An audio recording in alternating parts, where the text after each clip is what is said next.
partir do quadril, a gente vai do quadril para baixo, a gente vai do quadril descendo até agora lá a coxa e tudo mais. Então a gente vai falar bastante de glúteo, vamos falar dos treinamentos, vamos falar de alguns exercícios. Quem tiver online aí e quiser perguntar de um exercício específico, né, ou se eu citar algum exercício aqui e a pessoa não souber qual é e precisar que eu exemplifique, a gente tenta fazer o melhor possível aqui para que tenha essa ilustração, para que vocês não saiam daqui com dúvida, tá? Então, primeiramente, quando a gente for falar de avaliação postural, lembra que a gente falou de harmonia, tá? Então, quando a gente está falando de harmonia, a gente está falando de equilíbrio das formas, né? O desenvolvimento do corpo de uma forma igual, todas as partes desenvolvidas proporcionalmente, assim por diante. E é importante entender que toda a nossa forma, né, a forma do nosso corpo, ela vem de uma estrutura óssea a qual ela está presa, né? A gente tem uma estrutura óssea, um arcabouço ósseo, que vai, em grande parte, determinar como aquele formato da parte do corpo se dá. Isso é bem verdade quando a gente vê na parte do glúteo. Se vocês olharem, nós temos ali os graus de inclinação, né, do fêmur, ali, do colo do fêmur. Nós temos a altura da pelve, nós temos a largura da pelve, e tudo isso vai influenciar no quê? No formato do nosso glúteo. Tá? Isso aqui é extraído do livro do Bret Contreras. Tem um livro do Bret Contreras que é Glúteos Labs, se alguém já viu. O livro dele é um livro de mais ou menos 1000 e poucas páginas, 1000 páginas, falando de glúteo. Então, se alguém tem muita assim, vontade de aprender sobre o tema, é um bom livro para se adquirir e passar um tempo lendo. Então, lá fala sobre exercícios e tal, e fala também da parte dessa estrutura óssea. Então, quando nós temos essa estrutura, dependendo da estrutura óssea do nosso quadril, nós vamos ter alguns formatos de glúteo. E a gente consegue, logicamente, melhorar esse formato, equilibrar o formato, né, para deixar ele um pouco mais bonito e tudo mais. Mas a gente tem que lembrar que ele está preso a uma estrutura óssea. Dessa forma, um glúteo... Qual que é o nome do autor mesmo? Bret Contreras, tá aqui, ó. Tá aqui no slide. Tá no slide aqui embaixo. Então, se vocês imaginarem que dá para você ter um glúteo mais bonito, mas lembrando que ele tem um arcabouço ósseo que vai dar em grande parte o formato, a distribuição daquela massa muscular. Então, se você olhar uma menina aí da categoria Wellness, elas geralmente têm um bumbum bem grande para trás, assim, né, um volume alto, só que o quadril é estreitinho. Né? Você vai ver mulheres ali com quadris mais largos e tudo mais, com um glúteo que é um formato mais em coração.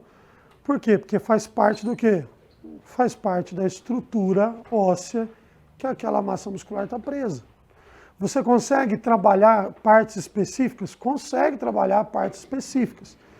Tá? Então você consegue melhorar, harmonizar, equilibrar aquela musculatura, mas o formato dela também depende da estrutura óssea que ela está. Quando a gente avalia a estrutura óssea, é importante, como eu falei para vocês, que tem essas variações da estrutura óssea.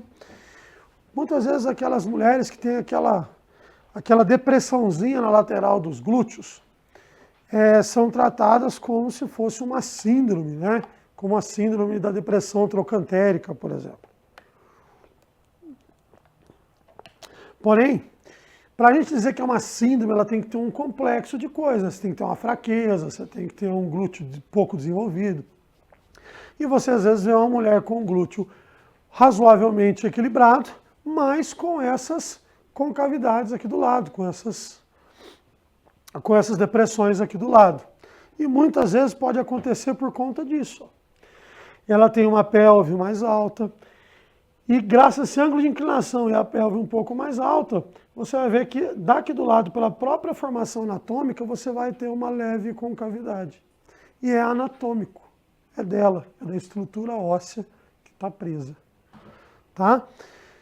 Então, por ela ter uma pelve desse jeito aqui, ela vai acabar tendo uma leve depressãozinha aqui do lado, mas é estrutural, não é necessariamente um problema muscular. Tá? Outra coisa, essa posição do sacro.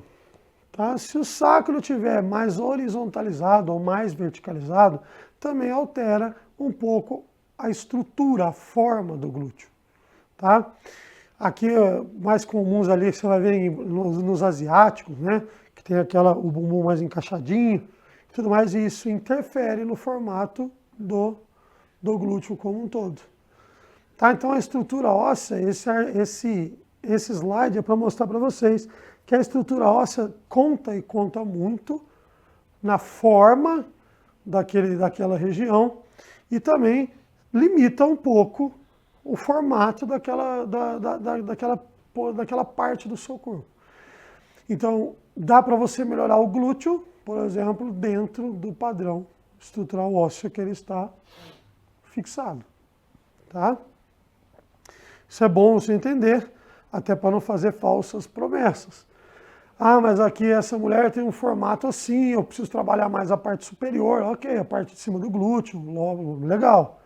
Mas vai ficar igual aquela outra que tem um quadril estreitinho? Não, não vai. Vai ficar melhor dentro do padrão que ela tem de estrutura anatômica. Tranquilo? Quando nós olhamos o glúteo, nós que somos professores, científicos aqui, a gente tem que ver isso aqui. Tá? Isso é um glúteo. De um cadáver, mas é um glúteo. Certo? É um músculo bem grande. Músculo bem grande e que anatomicamente e funcionalmente se divide em duas partes. Tá? Quais são essas duas partes? Tá vendo isso aqui? Isso tudo aqui é o glúteo máximo. Aqui já é outra parte. Isso aqui é o glúteo máximo.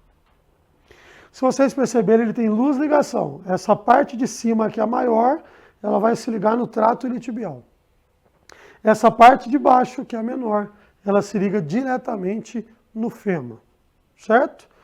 Então nós temos duas ligações no nosso glúteo. Então nós temos duas partes funcionalmente distintas. Anatômica e funcionalmente distintas, o que é muito importante. Certo? Por que é muito importante? Se você pegar artigos antigos, tá? Bem antigos, que tratam de modelos biomecânicos, eles não consideravam o glúteo inserido no trato iliotibial. Eles consideravam o glúteo inserido apenas na perna, apenas no fêmur. Então, esses modelos não dá para se comparar com os modelos biomecânicos de hoje, que já levam em consideração a inserção no trato iliotibial. E o outro problema grande é a principal inserção. Certo? A maior parte do glúteo, que é a parte superior do glúteo, está inserido no trato iliotibial. Certo? Então, ele é dividido em duas partes, parte superior e inferior. A maior parte do glúteo é a parte superior, que está ligada ao trato iliotibial. E tem que guardar que ela está ligada ao trato iliotibial, por quê? Porque ele vai ter conexões com o resto do corpo através disso daí. Então, para baixo, o glúteo se liga ao trato iliotibial. E para cima, ele se liga ao grande dorsal do lado oposto. Ok? Qual que é a importância disso? Ele está ligando o seu membro superior ao inferior. Tá? Por quê? O trato iliotibial, ele vai se inserir lá no tubérculo de Gerd e lá ele tem conexões faciais com o tibial anterior e com o fibular. Então vai até a sola do seu pé. Certo? E aí, na parte superior, ele interage com a face tóraco-lombar, consequentemente com o grande dorsal do lado oposto, que está ligado no teu braço. Certo? Então nós temos ali o glúteo no centro de uma cadeia cinética, uma cadeia cinemática muito importante. Tá? Por quê? Porque ela é justamente a conexão do membro inferior com o membro superior. Tá? Duas partes distintas. E isso é muito importante. Por quê? Parte superior está ligada no trato. Então, principalmente, ela vai conseguir fazer o quê? A abdução. que mais que ela vai conseguir fazer? Rotação externa. Certo? E a de baixo? Principalmente extensora. Tá? Só que quando a minha perna está afastada em abdução, por exemplo, um agachamento com as pernas afastadas, a hora que eu agacho, essa parte inferior do glúteo alonga. Então ela pode me auxiliar como adutora. Olha a diferença. Então a parte de baixo pode me auxiliar como adutora em agachamentos com a perna mais afastada, enquanto a parte de cima é abdutora. Outro problema, né? A musculatura do glúteo ela sofre influência da posição. Tá? Então, com o quadril mais flexionado, as partes mais superiores ali começam a perder essa capacidade de fazer o movimento de abdução e rotação externa. A gente vai entrar melhor nisso mais para frente. Glúteo médio também se divide em 3 porções, tá? Anatomicamente distintas, funcionalmente distintas. A parte posterior do glúteo médio tem uma interação muito grande com a parte superior do glúteo máximo. Porque ela também é abdutora e ela também ajuda na extensão e rotação externa. Principalmente na extensão e abdução. Então, a parte posterior do meu glúteo médio atua em conjunto, em harmonia com a parte superior do meu glúteo máximo. Tá? A parte medial, ela é principalmente abdutora, uma parte muito utilizada na hora que a gente anda, né? Quando a gente faz o que a gente chama de balança de Powell. Então, quando eu faço isso aqui, ó, ponho a perna e eu vou passar essa outra perna para lá, ó, esse meu glúteo médio se contrai, principalmente as fibras mediais, e vão segurar o meu quadril para ele não cair. Tá? Então ela segura para a minha outra perna passar. Tá? E é importante que ele tenha fibras em leque dessa maneira, porque o meu quadril ele vai passando daqui, ó, ele sai de flexão e vai para extensão.